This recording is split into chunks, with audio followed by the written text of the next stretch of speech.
Last part में हमने देखा था कि ज़ुइंग और ब्लड डेविल के बीच फाइट हो जाती है और ब्लड डेविल ज़ुइंग को भी अपने साथ ब्लैक विंड क्लिफ में खींच लेता है। अब आगे मास्टर युवांजी और बाकी सभी उस क्रिएचर में बैठकर ज़ुइंग को बचाने के लिए ब्लैक विंड क्लिफ में चले जाते हैं। यहाँ ब्लड डेविल और ज़ुइंग नीचे गिर रहे थे, तभी ज़ुइंग उन लोगों को नीचे आता हुआ देख लेता है और उनसे कहता है कि तुम लोग वापस ऊपर चले जाओ, नहीं तो तुम भी यहाँ हमारे साथ मारे जाओगे। ब्लड डेविल कहता है ज़ुइंग, मैं तुम्हें यहाँ से जिंदा नहीं जाने दूंगा, आज हम दोनों साथ मरेंगे।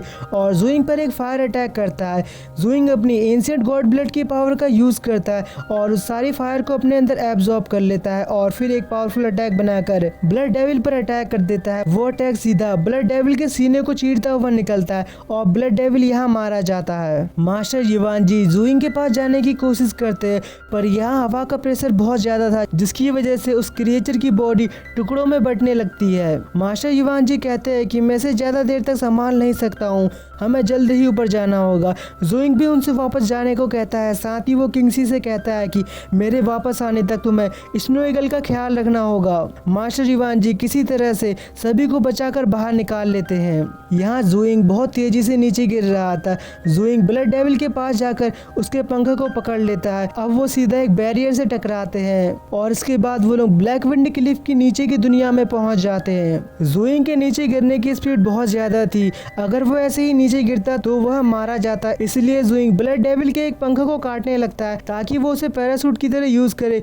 और उसकी नीचे गिरने की स्पीड थोड़ी कम हो जाए। ज़ुइंग ब्लड डेविल के पंख की मदद से आराम से नीचे उतरने लगता है, पर तभी उसे बहुत बड़े क्रिएचर की आंख दिखाई देती है, जिसे देखकर ज़ुइंग डर जाता है और वो यहाँ से दूसरी दिशा में मुड़ जाता है। ज़ुइंग नीचे पहुंचने वाला था कि तभी वो पंख फटने की वजह से ज़ुइंग सीधा नीचे आकर गिरता है। दूसरी तरफ हम किंगसी को देखते हैं, जो बहुत उदास होता है और रोने लगता है। जिया उसके पास जाकर कहती है कि मिनिस्टर सियान ज़ुइंग और ब्लड डेविल की मरने की रिपोर्ट देने गए हैं और अब हमें भी महल को लौट जाना चाहिए। किंगसी कहता है कि तुम अपनी बकवास बंद करो, मेरा भाई अभी भी जिंदा है और तुम्हें तो हमेशा से ही मेरे भाई के मरने का इंतजार था। जिया कहती है कि किंगसी तुम मेरे ऊपर गलत इल्जाम लगा रहे हो, पर आप सब तो जानते हैं कि जिया हमेशा से ये चाहती थी कि किंगसी मारा जाए ताकि उसकी फैमिली स्नो ईगल पर कब्जा कर सके। तभी उन लोगों को एक बहुत पावरफुल ऑरा महसूस होता है और वो सभी आसमान की तरफ देखने लगते हैं और एक बंदा स्पेल का यूज करते हुए डायमेंशन को चीरता हुआ बाहर निकलता है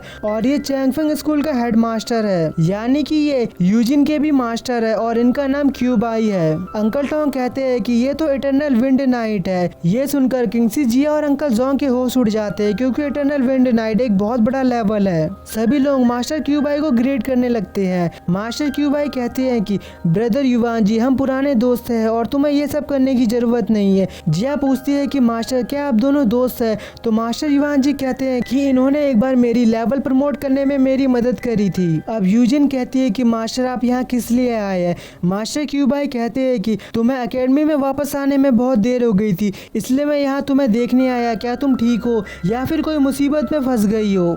और मेरे यहाँ आने का एक और रीजन है, मैंने ज़ुइंग का नाम बहुत बार सुना है और इसीलिए मैं यहाँ उससे मिलने आया था। तभी किंगसी मास्टर क्यूबाई से कहता है कि आप तो इटर्नल विंड नाइट है, क्या आप मेरे भाई को बचा सकते हैं? मास्टर कहते हैं कि मैं तुम्हारे भाई को बचाने की पूरी कोशिश करूंगा। इसके बाद वो इस खाई में देखने लगते हैं और लॉन्गजुन नाम लेकर किसी को बुलाने लगते हैं, पर कोई भी बाहर नहीं आता है। इसके बाद मास्टर दोबारा लॉन्गजुन चिल्लाते हैं, पर फिर भी कोई बाहर नहीं आता है और फिर मास्टर अपनी पावर से ब्लैक विंड क्लिफ खाई में अटैक कर देते हैं और फिर यहाँ का माहौल चेंज होने लगता है और उस खाई में से एक बहुत बड़ा ड्रैगन बाहर निकलता है, जिसे ब्लैक ड्रैगन भी कहा जाता है और शायद ये वही ड्रैगन है जिसकी आंखें देखकर ज़ुइंग डर गया था। वो ड्रैगन मास्टर क्यूबाई से कहता है कि तुम्हारी हिम्मत कैसी हुई मुझे परेशान करने की? 100 साल पहले भी तुमने मुझे इसी तरह परेशान किया था और आज तुम्हें क्या काम पड़ गया जो तुमने मुझे फिर से बुलाया? मास्टर क्यूबाई कहते हैं कि मैंने कभी नहीं सोचा था कि लॉन्गजुन तुम मुझे अभी तक याद रखोगे। इसके बाद वो कहते हैं मैं तुमसे यहाँ कुछ पूछना चाहता हूँ, क्या तुमने कुछ देर पहले एक लड़के को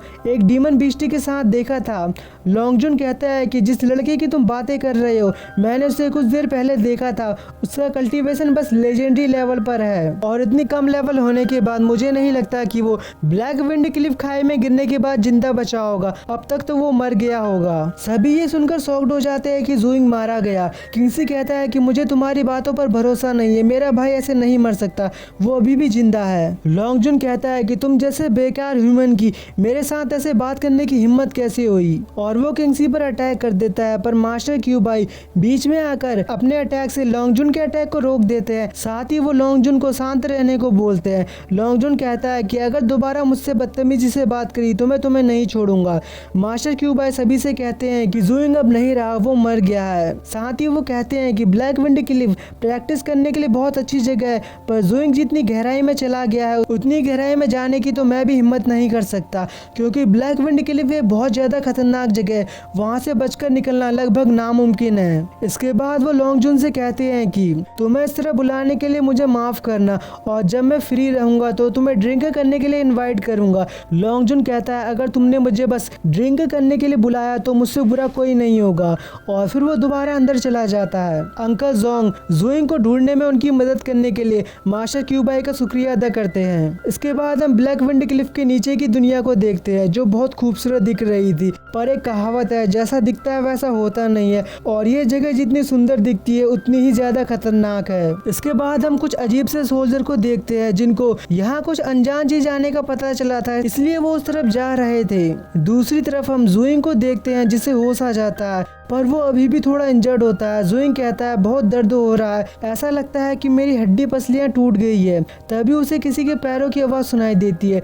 जुइंग उन्हीं सोल्जर को देखता है, वो सोल्जर भी उसी की तरफ आ रहे थे। जुइंग कहता है ये सोल्जर ना तो ह्यूमन लगते हैं और ना ही कोई डीमन लग रहे, पता नहीं आखिर ये क्या चीज है।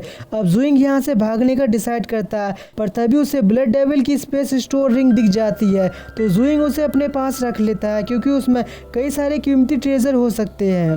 अब वो सोल्जर भी यहाँ पर पहुँच जाते हैं और वो इस जगह को स्कैन करने लगते हैं कि यहाँ कोई जिंदा बचा है या नहीं। तभी एक सोल्जर को एक झाड़ी में जुइंग के होने का पता चलता है। जुइंग एक झाड़ी में छिप जाता है, पर एक सोल्जर जुइंग को ढूंढ लेता है और उस पर अटैक कर देता है, और वो झाड़ी पूरी तरह से जल जाती है। पर जुइंग सही समय पर यहाँ से निकल जाता है और वो यहाँ से भागने लगता है, पर वो सोल्जर जुइंग को देख लेता है और उस पर अटैक कर देता है। जुइंग उनके अटैक से बचते हुए उन सोल्जर पर अटैक करके उन्हें इंजर्ड कर देता है, लेकिन ये क्या, वो सोल्जर तो अपने आप ही बहुत जल्दी हील होने लगते हैं और कुछ ही देर में पूरी तरह से ठीक हो जाते हैं। जुइंग सभी सोल्जर को चकमा देकर यहाँ से भागने लगता है, पर वो सोल्जर भी उसका पीछा करने लगते हैं। जुइंग एक पेड़ के पीछे छिप जाता है और वो सोल्जर जुइंग से आगे चले जाते हैं। इसके बाद जुइंग एक गुफा के अंदर जाने लगता है और उसे यहाँ पानी मिलता है। जुइंग पानी पीने लगता है, तभी ब्लड डेविल की रिंग बाहर गिरती है। जुइंग को उसमें कुछ ट्रेजर के साथ हीलिंग पिल भी मिल जाती है और वो इस पिल को खाने के बाद वहाँ बैठकर कल्टीवेशन करने लगता है और कुछ ही देर में वह पूरी तरह से ठीक हो जाता है। अब वो उस गुफा से बाहर निकलता है और यहाँ से बाहर जाने का रास्ता ढूंढने लगता है। वो काफी देर यहाँ वहाँ घूमता रहता है, पर उसे यहाँ से बाहर जाने का रास्ता नहीं मिल रहा था। तभी उस पर पीछे से एक सोल्जर अटैक कर देता है और फिर यहाँ बाकी के सोल्जर भी आ जाते हैं, और ये वही सोल्जर है जिन्होंने जुइंग पर पहले हमला किया था। और वीडियो में ज़्यादा से ज़्यादा लाइक और ज़्यादा से ज़्यादा कमेंट कर देना, क्योंकि वीडियो में व्यूज़ नहीं आते तो फिर वीडियो बनाने का मन नहीं करता। और अगर आप लोग चाहते हैं कि मैं वीडियो रेगुलर डालूं तो ज़्यादा से ज़्यादा इस वीडियो में अपना प्यार दिखाएं।